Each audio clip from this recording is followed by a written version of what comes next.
Let's talk about the string. And I iterated over on it. Is it a container? And if it's a container, what's it a container of? And here I have my string with a diacritic in it, and I've normalized it in 4 different forms. We do not have time to talk about about Unicode, which would take us multiple sessions to talk about all the stuff that you can do and all of the complexity of human languages. But note, the different normalizations result in different things being iterated over, and they result in the consequence of that normalization being different lengths. Sometimes it's 6, sometimes it's 5.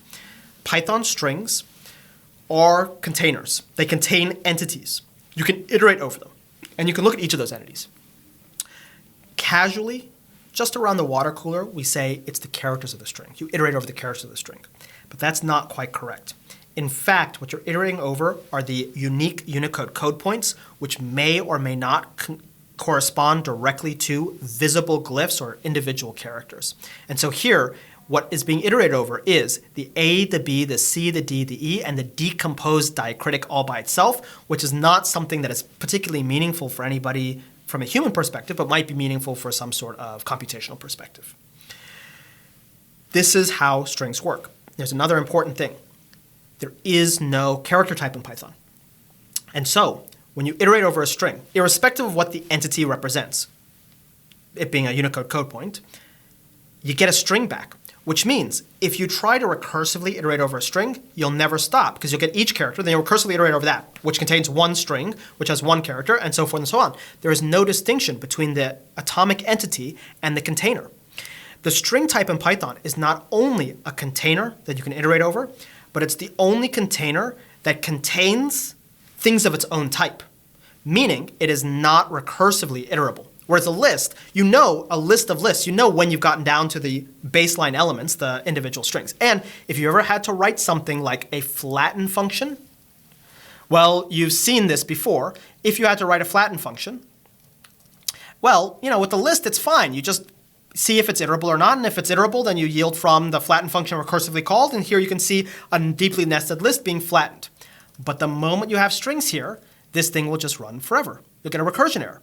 Because once you hit that string, you get each individual element, and then you try and see if that's iterable, and you can say, oh yeah, it's still iterable because there's no character type, and you'll recursively iterate, and so you'll often see this pattern. Things like check that this thing is iterable and it's not a string. And you used to do like base string in Python 2. These days you don't have to, but this is how you have to do this. Fundamentally, what this means and why this is meaningful is what constitutes an entity, a concrete entity, and what constitutes something you can iterate over is itself ambiguous and is determined by your use case. Here's the thing. First, I want to show you a small little detail that'll come up in a moment, but notice, if I create a NumPy and D array with these 3 strings, this D type is U4. If I create a pandas series with these 3 strings, its D type is O. Why? In the case of NumPy, what NumPy is saying is, I need to store contiguous data because I have a uniform striding that tells me how to get from one element of the data to the next, and these strings are of different lengths, so they're no longer able to be stored contiguously with a uniform striding to get from this element to this element to this element. I have to skip around by an arbitrary amount. And so, the NumPy and D array you can think has some sort of out-of-band encoding in the form of the strides in order to figure out how to find where the elements begin and end. So what NumPy does is it says, oh, just grow everything to size 4 and pad it, and then null terminate it or something like that, and this is how it stores it contiguously. Whereas Pandas says, I'm not going to worry with that. Just store the Python objects, have this be a series of the underlying references, and then that way the references are just pointers, so that's contiguous because the pointers are all the same size, and the data can be floating around in memory. And it's less efficient because you have to do a lot of pointer chasing, but there's this distinction. Even within the computational tools, how strings are handled is slightly different. But I want to show you how it's even more interesting than that. Here, I have the random.choice, and I'm going to apply this to a string containing all of the letters from ASCII lowercase. And it works. I randomly choose a letter from ASCII lowercase. But I can't do that in NumPy. It fails. It says must be one-dimensional and integer. Notice, I'm just swapping out random.choice for numpy.random.choice. And yet one works and the other fails. And in fact, in NumPy, I have to do something like this. I have to first unpack these individually into a list in order to do this. Fundamentally, your computational types presume that strings are concrete atomic elements that cannot further be decomposed. And so anytime you use the API of NumPy or the API of Pandas or Xarray, and you think about, wait, here's a string. Do I mean like a collection of the code points within it? Nope, that's not how those tools work. Those tools are assuming a string is one unique entity, a label or some sort of data or a categorical or whatnot, whereas pure Python says, oh, this is something you can iterate over.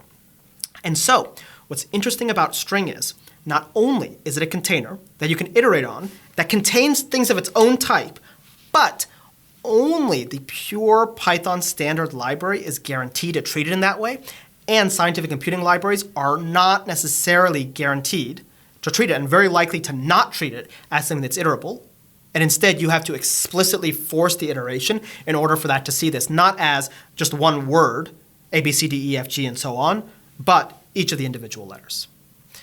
Because what constitutes an atomic entity and what constitutes the whole comes down to your perspective. Think about this. If you're a census taker, a human being is one entity. If you're the person who does organ donations, a human being is one entity per individual organ. If you're a microbiologist or a cytologist, a human being is one cell for each organ within that human being. The hierarchy and how you can subdivide something is deeply orientated around your perspective. The Python library's perspective is, oh, we want to deal with strings as sequences of Unicode code points, but NumPy's perspective is we want to deal with these as individual non-decomposable entities, and you have to manually decompose them, and the same with Pandas.